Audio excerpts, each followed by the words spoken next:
Pemerintah berencana membangun sekolah rakyat khusus untuk anak dari keluarga miskin ekstrem. Menteri Sosial Saifullah Yusuf menyebut program sekolah rakyat merupakan arahan Presiden Prabowo Subianto. Saifullah Yusuf menegaskan sekolah rakyat akan digratiskan.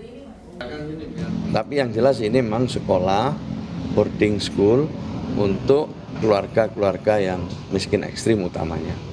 Jadi sejak dini dibentuk karakternya, pola kerjasamanya, empatinya, saling menghargai, saling tolong-menolong, kebiasaan-kebiasaan yang baik itu dibentuk mulai kecil.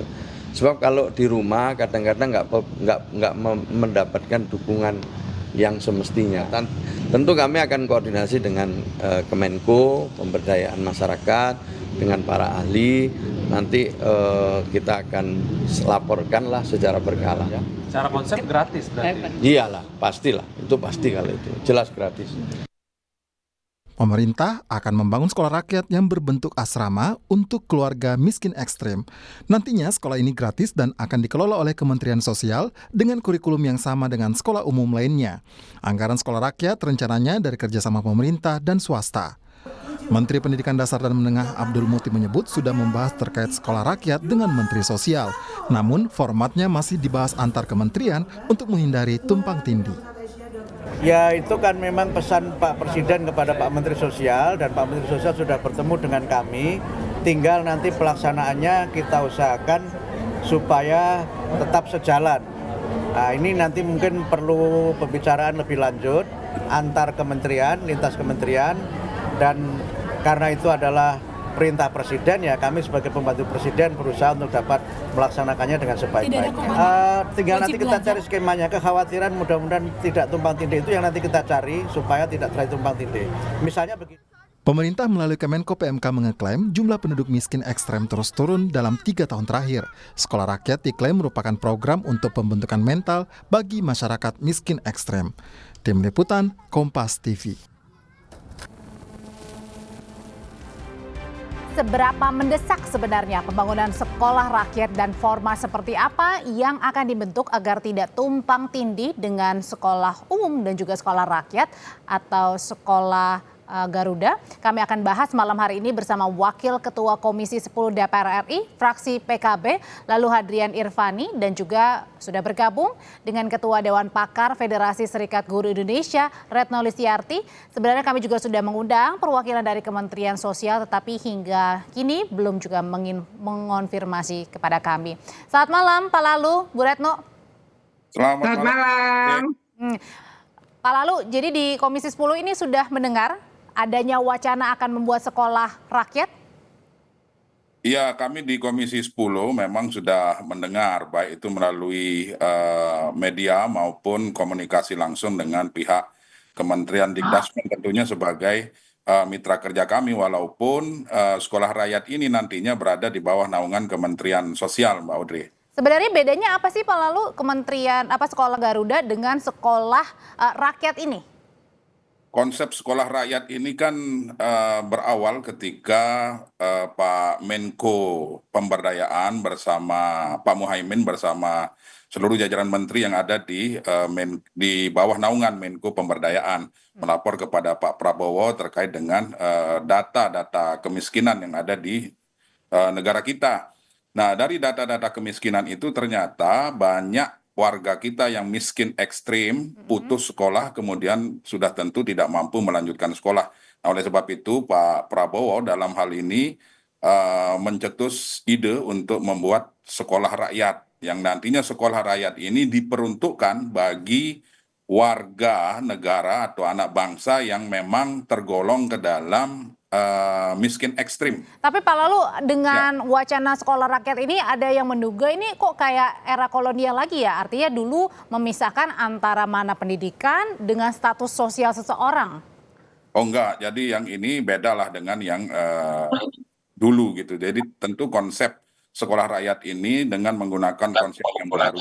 Sehingga hari ini sedang dilakukan kajian. Nah, jadi sekolah rakyat ini belum merupakan suatu kebijakan karena memang sedang dilakukan kajian. Nah, kajian ini tadi Pak Menteri Sosial menyampaikan bahwa mengundang semua ahli, stakeholder pendidikan, agar nantinya sekolah rakyat ini tidak tumpang tindih dengan sekolah-sekolah lainnya yang berada di bawah naungan kementerian yang berbeda. Artinya kalau sekolah rakyat ini di Kementerian Sosial, maka sementara sekolah-sekolah umum yang di luar sekolah rakyat ini kita tahu bahwa naungannya di bawah Kementerian Pendidikan Dasar dan Menengah. Nah, konsep inilah yang hari ini sedang dilakukan kajian. Apakah nanti kajiannya itu mengenai kurikulum, kemudian dampak sosial yang ditimbulkan. Nah, masyarakat, pemerintah hari ini sedang betul-betul ingin mendapat masukan dari seluruh pemerhati pendidikan, dari seluruh stakeholder pendidikan tentang sekolah rakyat ini, Mbak Audrey. Oke, kalau menurut Bu Retno sebenarnya wacana ini bagus nggak sih? Atau sebenarnya bisa aja dibangun di sekolah biasa, sekolah umum biasanya? Ya, pertama tentu niat baik ya, awal ini pasti niat baiknya Presiden, tentu kita harus apresiasi. Tetapi kalau menurut saya ya, dan juga teman-teman di FSGI, sebenarnya menurut kami itu tidak perlu gitu ya, karena pertama kalau memang anak-anak dari keluarga tidak mampu itu mau bersekolah ya atau mau disekolahkan, maka emang itu tanggung jawab negara. Tapi sebenarnya bisa tetap dilakukan, anak-anak ini tetap berkumpul dengan keluarga, kan tadi ada istilahnya pembentukan watak dan Ya, lain-lainnya. bangun Nah, mental. sebenarnya sekolah rakyat bagi saya ya sekolah negeri gitu, sekolahnya pemerintah. Nah, kalau sekolah pemerintah, maka sebenarnya sekarang sistem PPDB-nya. Berarti kalau mau diubah misalnya, maka afirmasi atau dari afirmasi itu jalur afirmasi yang untuk kelompok tidak mampu misalnya itu ditingkatkan jumlahnya.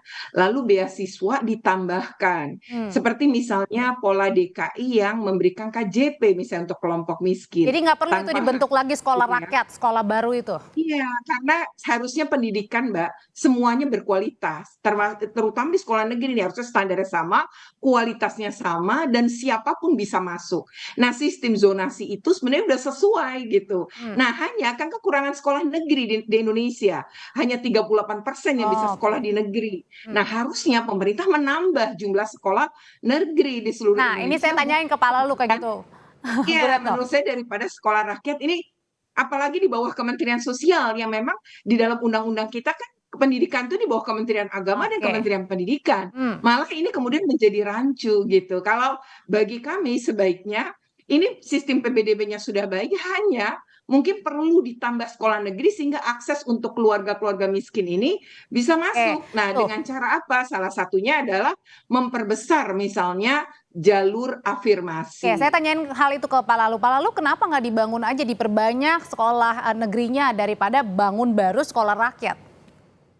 Jadi yang pertama tentu kita apresiasi dululah niatan dan hajatan Pak Prabowo ini, karena Pak Prabowo melihat bahwa hari ini warga negara kita ini kan masih ada yang tergolong dalam miskin ekstrim. Nah, beliau tidak menginginkan ketika nanti orang tuanya masuk ke dalam miskin ekstrim, kemudian anak-anaknya juga akan mewarisi yang namanya miskin ekstrim tersebut.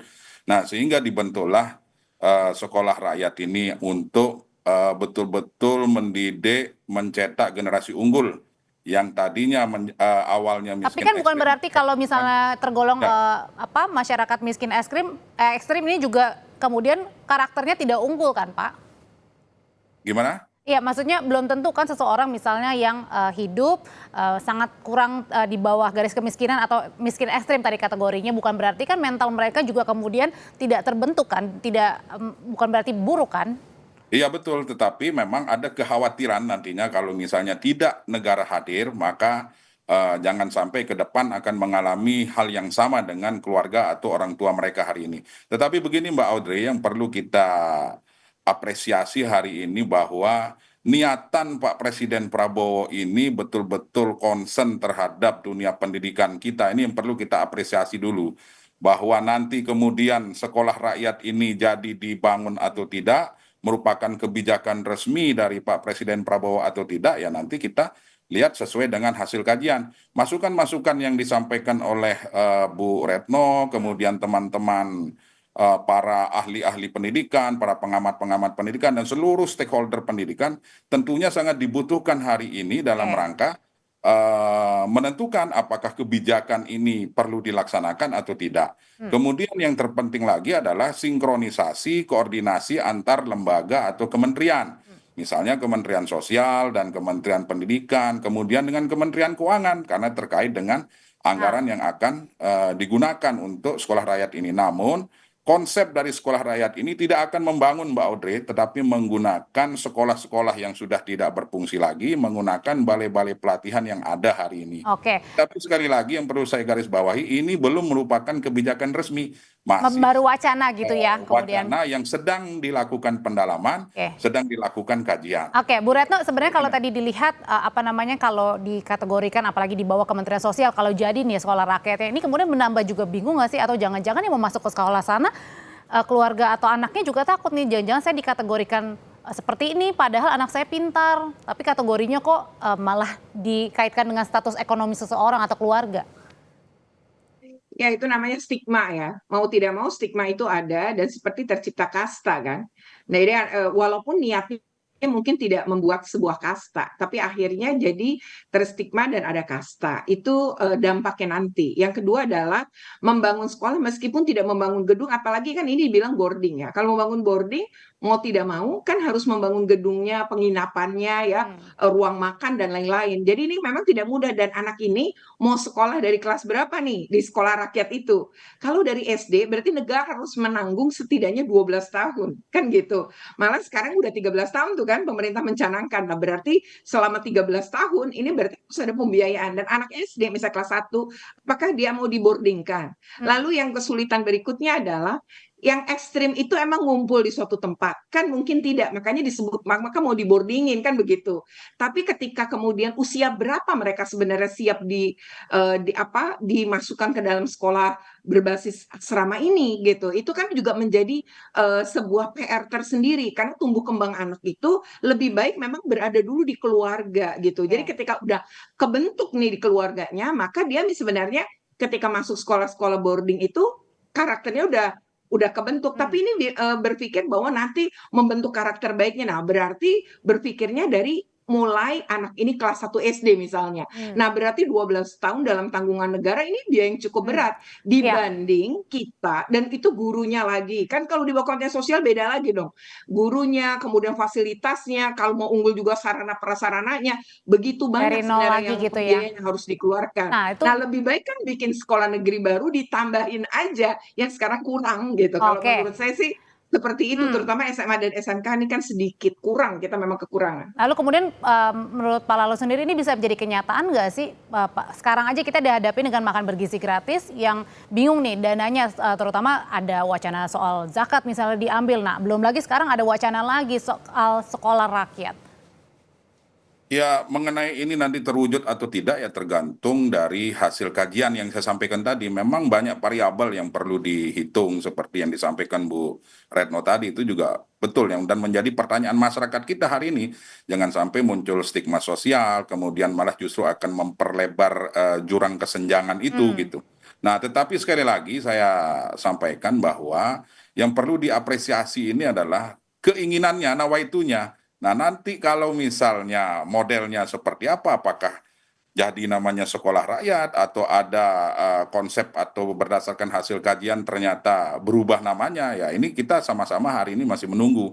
Karena kami sampai dengan hari ini di DPR RI belum menerima konsep atau kajian yang lengkap terhadap sekolah rakyat ini. Tetapi sekali lagi, kalau saya pribadi melihat bahwa keinginan kuat dari Presiden Prabowo ini yang perlu kita apresiasi. Karena Pak Presiden Prabowo sadar bahwa hanya dengan pendidikan yang kuat, pendidikan yang kokoh, maka akan terbentuklah bangsa dan negara yang kokoh ini gitu. Oke, Pak Lalu, tapi kemudian juga nanti pembedanya gimana kalau misalnya jadi ya dengan sekolah Garuda. Kan kalau sekolah Garuda itu untuk siswa berprestasi ya.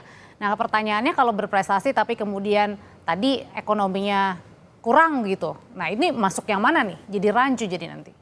Ya, kalau sekolah Garuda ini kan niatannya yaitu mengumpulkan para anak-anak bangsa yang memiliki prestasi yang luar biasa, yang di atas rata-rata.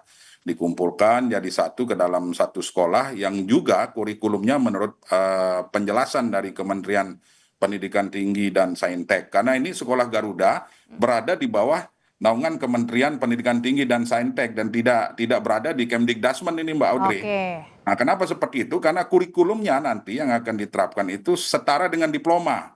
Nah, itu yang akan diterapkan di sekolah Garuda. Kemudian siswa-siswa yang akan masuk ke dalam sekolah Garuda ini nanti akan diseleksi berasal dari seluruh Indonesia, diambil siswa yang paling berprestasi dan merupakan yang terbaik dari masing-masing provinsi yang tentu harus melewati seleksi yang dilakukan oleh Kementerian Pendidikan Tinggi dan Saintek. Nah, Tapi seperti balik itu. lagi ke wacananya sekolah rakyat, tadi Bu Retno lebih menyarankan nggak usah dibangun sekolah yang baru atau sekolah rakyatnya ya, tapi kemudian manfaatkan aja sekolah yang ada dengan ditambah ya, tadi ya Bu ya, dengan ditambah misalnya beasiswanya. Sama membangun sekolah negeri baru juga sih Mbak, terutama untuk SMA sama SMK karena jumlahnya sangat sedikit. Nah, jadi paling tidak bisa bikin program satu kecamatan, satu SMA gitu. Itu mungkin bisa sangat membantu tuh. Dan Karena lebih selama realistis ini, gitu ya untuk kita kan, dana. iya lamanya belajar anak Indonesia itu kan hanya 7,5 tahun ya. Berarti kan nggak lulus SMP ya. 7,9, 7 tahun 9 bulan. Itu artinya kalau kita ngitung SMP kan 9 tahun. Nah, jadi lulusan kita tuh memang didominasi SD. Nah, dengan begitu, dengan menambah SMP negeri, misalnya di kabupaten kota, dengan menambah SMA dan SMK negeri di setiap kecamatan, menurut saya itu baik. lebih dahsyat sih dibanding membuat sekolah rakyat. Bu Retno terima kasih, Pak Lalu terima kasih untuk ulasannya di Sapa Indonesia malam mengenai wacana sekolah rakyat.